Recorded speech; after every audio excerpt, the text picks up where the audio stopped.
Shalom, shalom, shalom, shalom, mes bien-aimés, shalom.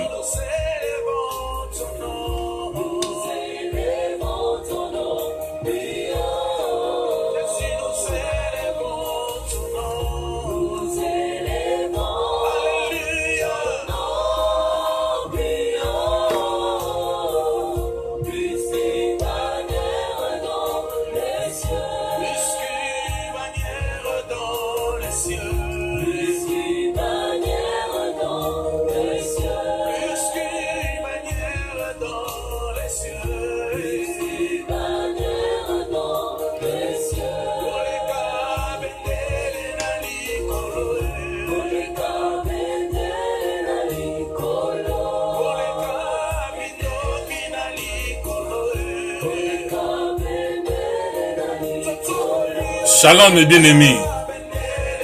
Shalom mes bien-aimés dans le Seigneur. Shalom, shalom.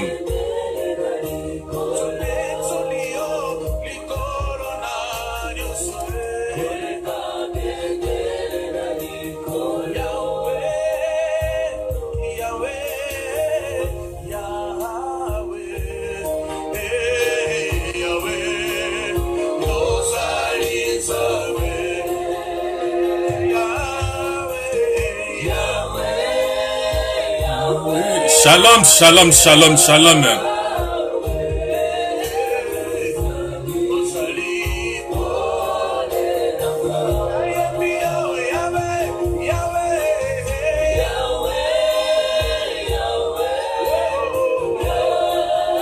Shalom, shalom, shalom, shalom, bien-aimés dans le Seigneur. Shalom.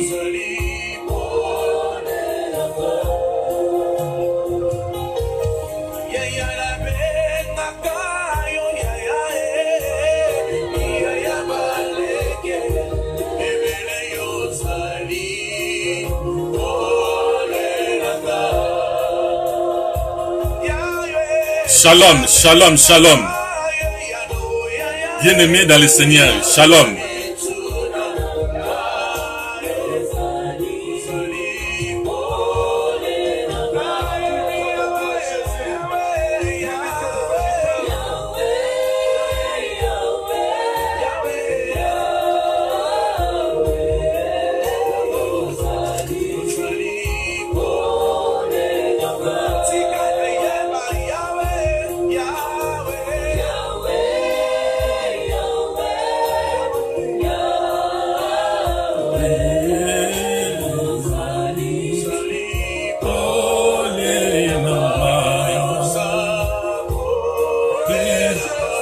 Oh Jésus-Christ, shalom, shalom bien-aimé dans le Seigneur, shalom.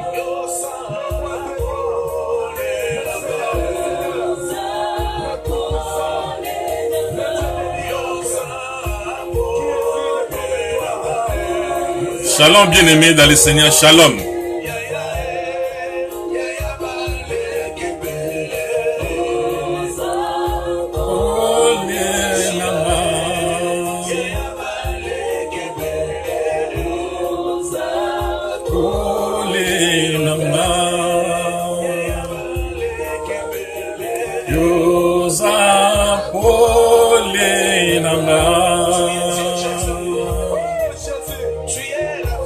Oh Seigneur Jésus-Christ, tu es le roi des rois.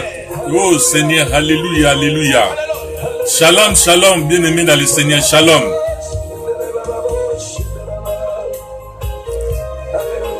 Shalom, shalom, shalom, bien-aimé dans le Seigneur.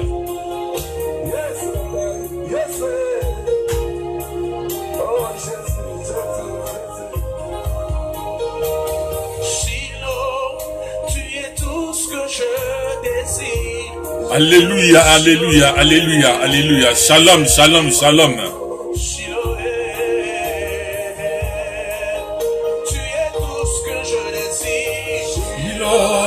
Tu es tout ce que je désire.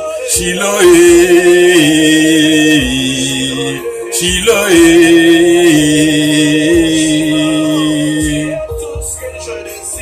Shiloh, tu es tout ce que je désire. Shiloé, Shiloé.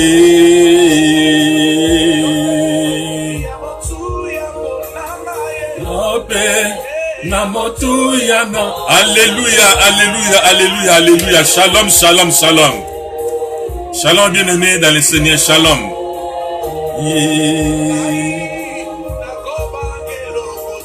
Ngai nakobanga elokote.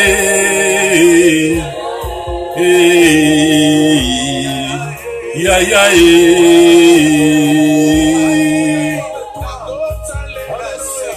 ngai nakotalela seyo. Alléluia, alléluia, alléluia. Alléluia, alléluia. Shiloh, Shiloh, Shiloh. Oh mon Dieu, mon Dieu. Ngai nakosima Yesu nanga.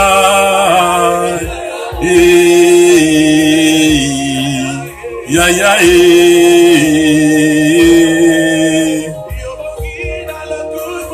Yonde yobongi na lokumu. Ya ya ya ya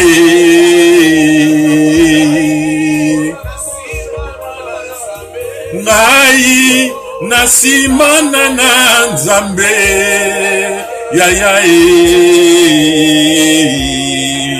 ya ya. Alléluia, alléluia, alléluia. Shalom, shalom, shalom, bien-aimé dans le Seigneur. Shalom. Nasiman mina Nzambe. Oh Seigneur Jésus-Christ. Alléluia, alléluia.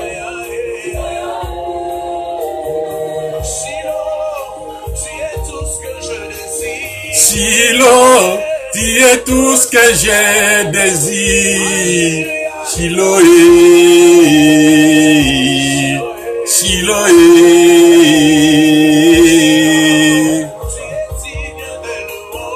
Shiloh, tu es digne de louange. Shiloh, Shiloh,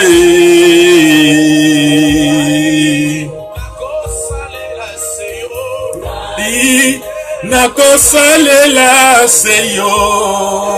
Shiloh, Shiloh.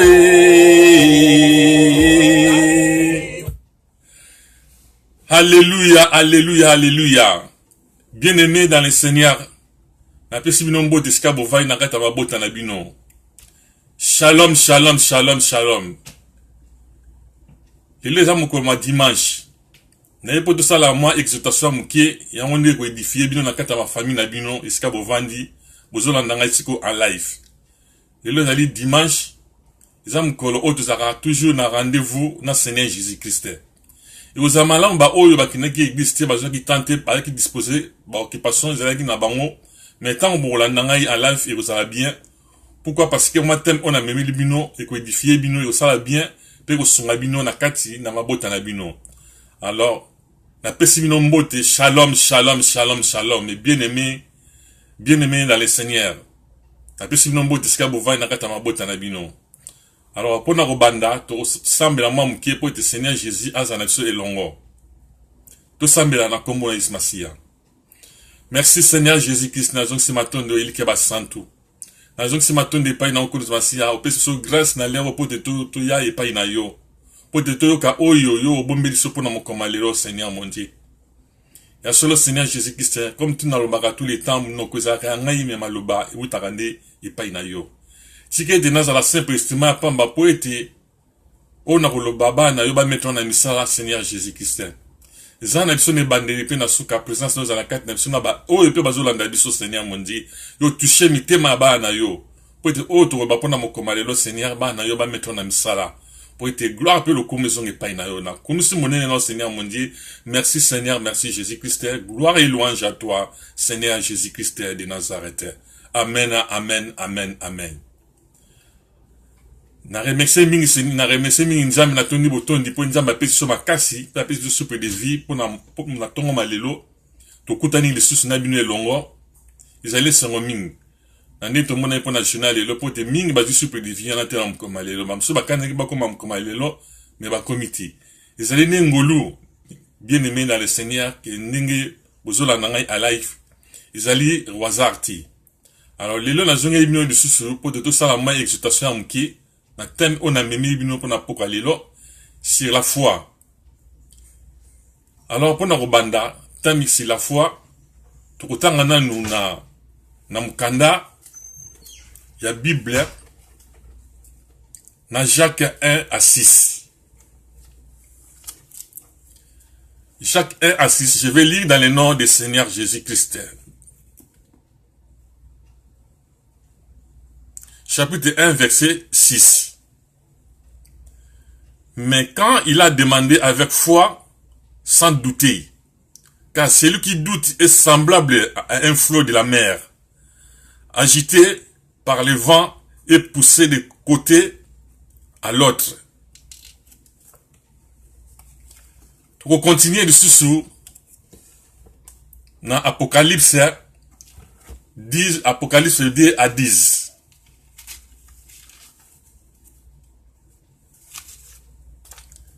Je vais lire dans le nom du Seigneur Jésus-Christ, Apocalypse 2 à 10. Chapitre 2, verset 10. Je vais lire dans le nom du Seigneur Jésus-Christ.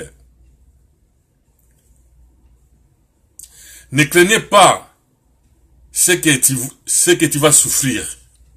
Voici le diable jettera quelques-uns de vous en prison, afin que vous soyez éprouvés, et que vous aurez une tribulation de 10 jours. Sois fidèle jusqu'à la mort, et je te donnerai la couronne de vie. Amen. Bien-aimé dans le Seigneur, thème na meme bino pour na pokalelo ezali sur la foi. Bien-aimé, il faut qu'on a foi, qu'on a mondimi. Mingi baza osenga, bazo zoate pourquoi parce que bazo za la sikte na eloko o baza osenga. Quand tu demandes à ton Seigneur Jésus-Christ, on se voit jamais. Mon côté à mon Nzambi, Saint-Esprit. D'ailleurs, pour la connecter à un Seigneur, il faut la concentrer. Au sein de mon sunité, mais au sein de mon limon. Parce que lui-même, il est Saint-Esprit. Il faut avoir d'abord la foi, bien aimé dans le Seigneur. Zana kondi matin on samela parce que personne qui a vu Dieu. Mutumo ota mon Nzambi à mon Jésus-Christ. Alors, quand il demande, foi, il faut zana kati na motema na yo, que eloko zo senga, pe okozwe yango. Bien aimé dans le Seigneur. Mais mingi, bazo senga, pe basenga, bazo zoate pourquoi? Maloba, ozo manam nokana bango, azo osenga, mais azo na singa, eloko wana zo senga ti. Bien aimé dans le Seigneur. Yango zo mona ke mingi, ma pamboli na bango za koumela. Pourquoi? Azo senga me azana fuati. Na même les minutes muka mketo exhortation à pourquoi lelo si la foi bonzimi faut dans la bonzima bien aimé dans le Seigneur. Tant que senga eloko zonga osala eloko zana bonzima. Zana bonzima ke eloko na zo senga pe na kozwa. Mingi bazo zoate pourquoi baza ko multiplier ba prière na bango. Prière za ko sambela. Aza ko placer aussi place, aza ko mélanger c'est un mélange. Pe azo zana ba doute. Bien aimé. Alors, et pour ça je suis venu dire à quelqu'un aujourd'hui, il faut avoir la foi. Bozana konzima tango zo senga eloko pa koloze masia. Konzima il faut utala motema na yo. Kozana ba multiplier, boza ko se multiplier ba prière en 20. Zana si que tango tema bolongo na se bien aimé dans le Seigneur. Eloko zo senga zana na foi pe na konzima ke okozo yango. Pe muto zo senga yo zo mona ete me ya zo mona yo. Zana konzima bien aimé. Et c'est le mot simple. C'est très simple bien aimé dans le Seigneur. Puis ça va nzambe mingi ba ko senga ba zo zoate pourquoi bazana ba doute ke loka zo senga aza sikte ke ekoko ksama. Na kansi bolaninga na bokebi ninga na totanga ya bino awa bien aimé dans le Seigneur. Il faut avoir la foi. Toza na konzima. Tango za ko senga eloko, ozana posa eloko ekokisama na momo ina yo bien aimé dans le Seigneur. Zala si ke kokokisama. Quelle que soit la longueur du temps, que oyo sengi ekokokisama. Quel que soit, Et pour ça, je suis venu dire à quelqu'un aujourd'hui, Konzima est dans la carte na elso. Tant que kana osala eloko na yo, zana foi, pena konzima ke eloko wana ekokoksama. Ata lelo te me lobi na ekokoksama. Parce que nzambe aoki lo samo na yo. Alors mingi, bazana patience ti. Yango zo mona ke batu mingi ba pengwi, ba msusu, ba boaka Bible, pourquoi? Parce que konzima eza mukusi. Tant que senga eloko bien aimé dans le Seigneur, zala sir que muto zo senga, ya zali nzambe, c'est lui le créateur. Atindu na mukilo, pas pour les malheurs, mais atindu na mukilo pour les biens. Aïdi pour ça na yo, mais ayo tala na volonté na yo, ayo tala d'abord foi na yo, konzima eza na kati na yo. C'est simple. Bota la problème au Job azalaki na ngo. Job il avait la foi. Azali na ba bien ba bilo autour. Mais avec au perdre ba bilo ke belé ba nyama, ba richesse azalaki na ngo, voire même à perdre na bana oyo. Azalaki na ngo. Bana oyo bota. À perdre même ba travailleur. O ba neko travail na kati ya bilanga na yi. Alors, comme tel moi si naye azaki na konzimate, azaki na foite, ayo que ça Dieu que non, maudit ton Dieu. Mais Job a répondu que j'ai la foi parce que mutu o a pesa ki ngai, azapi capable ya koboto la ngai. Alléluia. Parce que c'est Dieu qui donne et c'est lui qui arrache. Nzamba ta la rabiso. Et ça la gagne pas si. Mon bien-aimé dans le Seigneur. Tout ça na konzima. Alors, résistance au Job azalaki na yango, bien aimé dans le Seigneur. Azalaki na foi. Tant nga répondre ki moi sinaï. Azalaki foi. Abi ke muto a botolinga a pesa ki ngai, ba bien on azalaki na on capable ya kobotola nga yango. Azalaki na foi pe na konzima, a kozong selanga yango. Amen, alléluia. Tala dimension ya foi na azalaki na yango. Alors, sima mikolo, nzamba zong selaki ba bilo on surtout o ya bongsaki. Bien aimé dans le Seigneur. Tous en a foi. Tous en a konzima. Exemple, la on peut s'amener le sous comme tel bana Israël, tant babima na Égypte. Pour ba comme na Eden. Na terre promise. Nzele zalaki na mukuse. Ba kono zamba mo rakusi ba kono ko ba directement na terre promise. Mais nzamba lexi ba kono nzela ya mulai. Pourquoi? Abdeba ki mingi na kat na bango bazana foi te konzimeza mukuse. Voilà même mingi ba koma kite ba kota kite na terre promise. Ba sukaki na nzela. Mingi ba kufaki. Pourquoi? Il manquait de foi. Bazaki na konzimati. Tande ba mbetaki Moïse. Que mimi se place oyo. Tande ba niveau de communion. Il fallait que na Égypte. Tu connais pas ya. Tous a toujours ba esclave. Bien aimé dans le Seigneur. Pourquoi? Tous les gens là ils manquaient de foi. Bazaki na konzimati. Et pour ça je suis venu dire à quelqu'un aujourd'hui. Vie ezamoko. Tant oza mwana nzambe, tant ozo senga pa nzambe na ozala si akokukisa yango. Parce que azan nzambe asala makama minene. Ayebi posa na yo. Atinjo na mukilo pour les malheurs mais pour les bonheurs. Tant ozo senga za na foi bien aimé dans le Seigneur. Boza na konzima, il faut avoir la foi. Il faut avoir la foi bien aimé dans le Seigneur. Ce que tu es en train de demander, ça va réaliser un jour. Tôt ou tard. Quelle que soit la longueur du temps, Dieu va agir. Yom to zela kobota. Osenga pa nzambe. Zana fona konzima que Dieu va te donner. Yom to zela kande ko moso zela kobota ndeka mobali. Ozela ka musala. Qui prie tout le temps. Il faut avoir toujours la patience, la persévérance. Il faut avoir la foi. Bien aimé dans le Seigneur. La foi déplace les montagnes. Konzima na yo, tant que na konzima. Boye bango bien aimé dans le Seigneur. Le lemu oyo, notre bouche, la langue. Et ça na débite.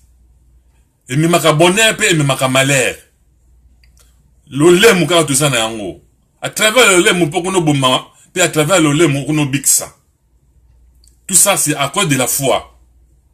Quand tu prononces toujours les mots négativité dans ta vie, aux touché dans ma négatif, tu n'es pas sûr de soi-même. Tu n'as pas de foi.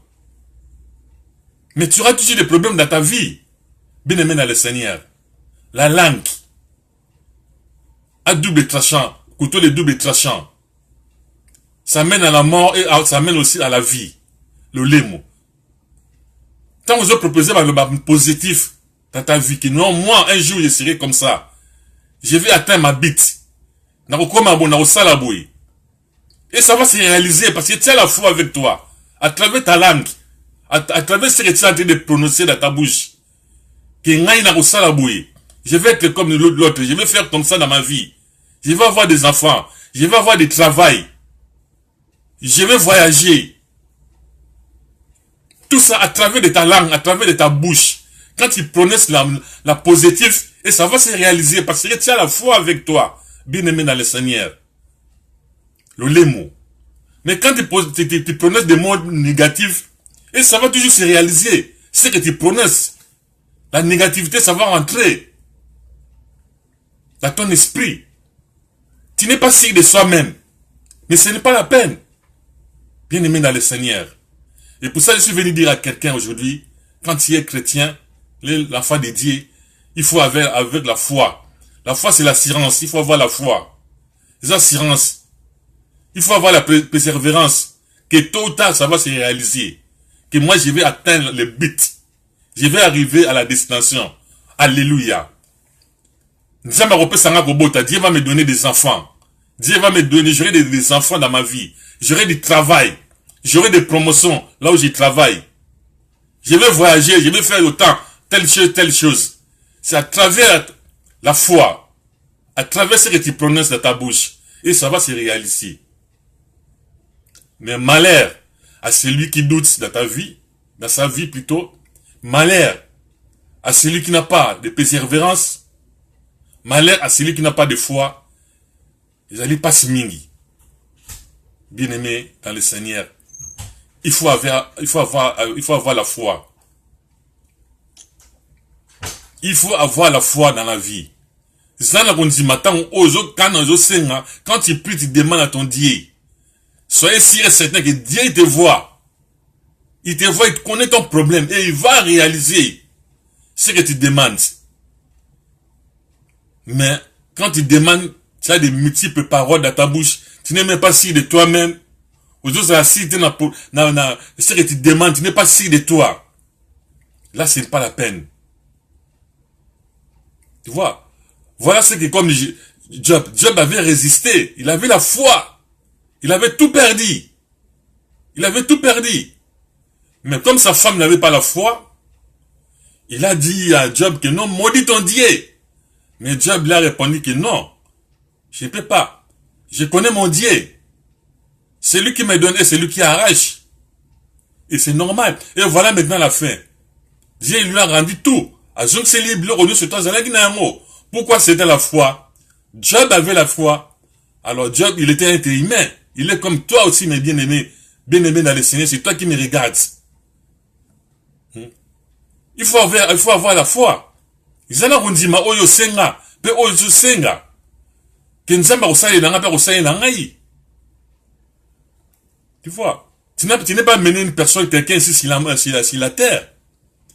Moi, il m'a rapport à Moutounioso, bien aimé dans le Seigneur. Bien aimé dans le Seigneur. Moi, il m'a rapport à Moutounioso. Le soleil sort pour tout le monde. La nuit arrive pour tout le monde. Chaque chose a son temps. Dieu a créé le monde, c'est pour tout le monde a des prospérités, pour jouir dans ce monde. Mais quand tu vois que ça ne va pas, quand tu vois que ça ne vient en retard, il faut toujours avoir la foi que ça va se réaliser un jour. Et que ça m'a fait au Koksama. N'est que ça m'a pas à job. Et que ça m'a pas inayo. Bien aimé dans le Seigneur. Na kansi vous la nanga bien à Bokebi. Et c'est quand vous vendez c'est simple. Mingi basambela akomi négligent. On a singa na zorati. Oh sadique. Nazela robota, nazela malade de si la raté. Nasambela tout le temps la kena mangenge. Na mata ma montagne, la sala ba jeune ba 30 jours, mais je ne reçois rien. Pourquoi? Parce que tu manques la foi. C'est très simple. Parce que tu n'es pas sûr de soi-même. Ozo senga, ozo sa singa ngoti, ke kokusama. Non. Quand tu demandes, il faut avoir la foi. Que ce que je demande, Dieu va me donner. Moi, je serai comme un autre. Donc, on donc, comme la promotion, je vais avoir des enfants. Je vais avoir une grande famille. Un jour, Dieu va me donner. Il faut avoir toujours la positivité dans la bouche. Quand tu pries, tu prononces toujours, il faut prononcer toujours des paroles positives. Et non que ce soit des paroles vaines. Tu n'es même pas sûr de ça. Ce n'est pas normal, mes bien-aimés. Et pour ça, je suis venu dire à quelqu'un aujourd'hui, je suis venu seulement parler pour les problèmes de la foi. Parce que mini babong si foi, mini babong si konzi marabango. Bamsus ba négligé à sambelaka à mon ezo mela, à kina s'égliser à lima ko sambela parce qu'à mon ke koksamati. Wana et pas Satan à récupérer au bien. Na ba demande on surtout aux sala. Satan il va bien te récupérer. Tu vois? Alors, il faut avoir la résistance. Il faut résister. Ce que tu demandes. Il faut avoir la foi. Bien aimé dans le Seigneur. Et pour ça, je suis venu dire à quelqu'un aujourd'hui. Quand tu demandes, il faut savoir que ça va réaliser. Il faut prononcer la parole positive. Le mot de ça, c'est un couteau à double tranchant. Et puis ça va bon moi, et l'on a bon moi. À partir de l'objet bimisa. L'objet bimisa, on a yo. Quand sur les autres, c'est la positive. Peut que ça, ma nenge yo zoloba. Et que sama. Mais tant que tu prononces des mots négatifs, toujours il y a échec. On n'est pas sundola ngaboui. On n'est pas nzimite na rozali tout. Donc tu n'es pas si de toi. Et ça va se faire à travers de ce que tu prononces. Maloba ozo bimsa. Il faut faire attention, mes bien-aimés. Bien-aimés dans le Seigneur, il faut faire attention. Ma sœur, mon frère, dans le Christ. Bien besoin d'en il faut vous en kebi, maloba o bino bimsaka. Na munoko. Parce que la langue a le couteau de double tranchant. Oyo robini o prononcer yango pe ko sama. Mais bien aimé dans le Seigneur, et ça là toujours dans maloba. Il faut avoir toujours la parole positive dans ta vie. Dans ta langue. Quand tu pries, quand tu demandes, il faut avoir la foi. La persévérance. Il faut avoir la résistance. Il faut résister. Tout ce que tu as demandé, tout ce que tu demandes, tout ce que tu proposes pour être dans ta vie, il faut avoir toujours la foi. Parce que la foi déplace la montagne. Foi, on dit ma. Et qu'on a déplacé montagne, ngomba, ngomba, awa, la déplacement c'est la foi qui compte. Et je sais en Nzambe pas si parce que tu sais 20 paroles, tu n'es pas sûr de toi-même. Et pour cela, au moment qui Bana Israël, na Égypte, bien aimé dans le Seigneur, il fallait pas comme la terre promise, mais mingi ba comme kiti. Parce que Nzambe l'excès bon dila moulaï. Mais pour ayebagi ki mingi ba comme parce que nzima bango ezam kusi. Tant bazo senga bazo za sigte na o bazo senga. Mais il faut te sûr quand tu demandes à ton Dieu. Il faut avoir la foi. Ozo senga pas Nzambe. Ça là si est certain, quelle que soit la longueur du temps et que koksama. Na combat Seigneur Jésus-Christ. Je suis venu dire à quelqu'un aujourd'hui, zana foi, zana konzima. O nous se senga, pe koksama. Alors, pour na kosuki ça, na rotanga na 1 Jean chapitre 5 à 4, verset 4.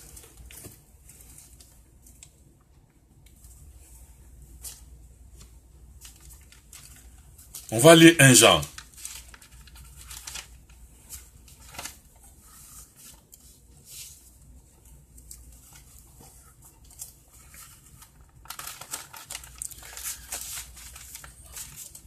Bien-aimé dans le Seigneur, il faut avoir la foi. Tous en akunzima.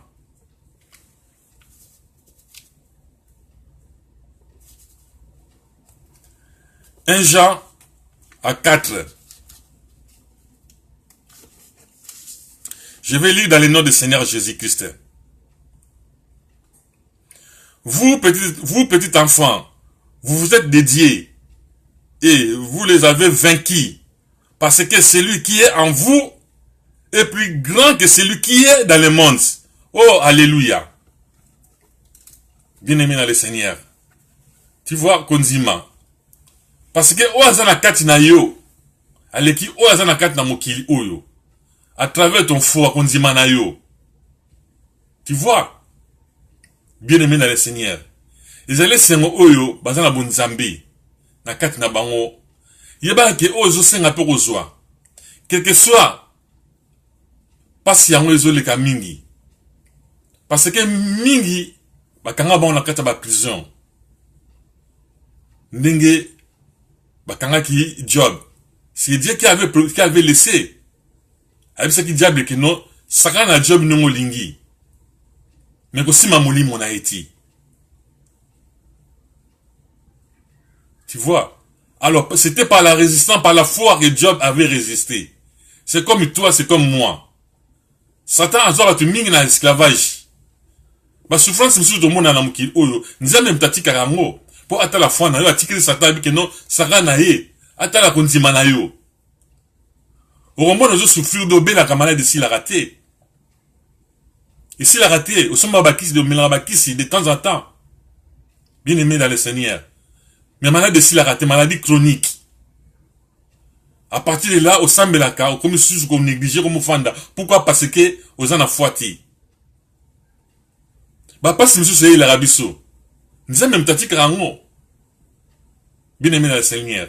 Mais quand tu as la foi avec toi. Parce que celui qui est en toi, est plus fort que celui qui est dans le monde. Alléluia. Oh, bon Zambé, ils ont la katina yo. Aleki batu, oh, bazana kata mukil oyo. Ils allaient sengo za mwana Nzambe. Ils allaient sengo ba oba ibi Nzambe. Parce que celui qui est à toi est plus grand que celui qui est dans le monde. Alors, aujourd'hui là pourquoi? Bien aimé dans le Seigneur. C'est la foi. Quel que soit ma passe de mona, la souffrance, quel que soit ma maladie de zobela. Mais tant au kangama na Nzambe wana, au sambe la toujours naïe. Vous avez résisté. Vous avez toujours une foi que non, un jour, nous avons la kiss oul. La nomination la kiss itier. Tant vous avez la foi na yo. Parce que celui qui est à toi est plus grand que celui qui est dans le monde. Alléluia. Et ça les sengo. Ba oul bazan na bon zambi. Et ça les sengo ming na oul ba oul bazo résister. Avoir la foi. Bien aimé. Et pour cela, y'a me tout comme qui déjà na bolembo. Ou comme na kati ya ma négligence, on a construit la Bible qui n'a sur l'église, zongela. Retournez comme c'était avant. Zongela ko sambela na yo. Continuez toujours si j'ai aux anango. Ozela kobota, continuez toujours njama repese ma bota. Alléluia. Ozela ramusala, njama repese tout repese musala. Ozela ka voyage na yo, njama repese toujours voyage na yo. Bien aimé dans le Seigneur. Parce que celui qui est à toi est plus grand que celui qui est dans le monde. Quel que soit ta mukili. Bah, il faut bloquer yo. Bah, yo tire le bakal. Njino zo kene. Bah, bois que l'homme maladie.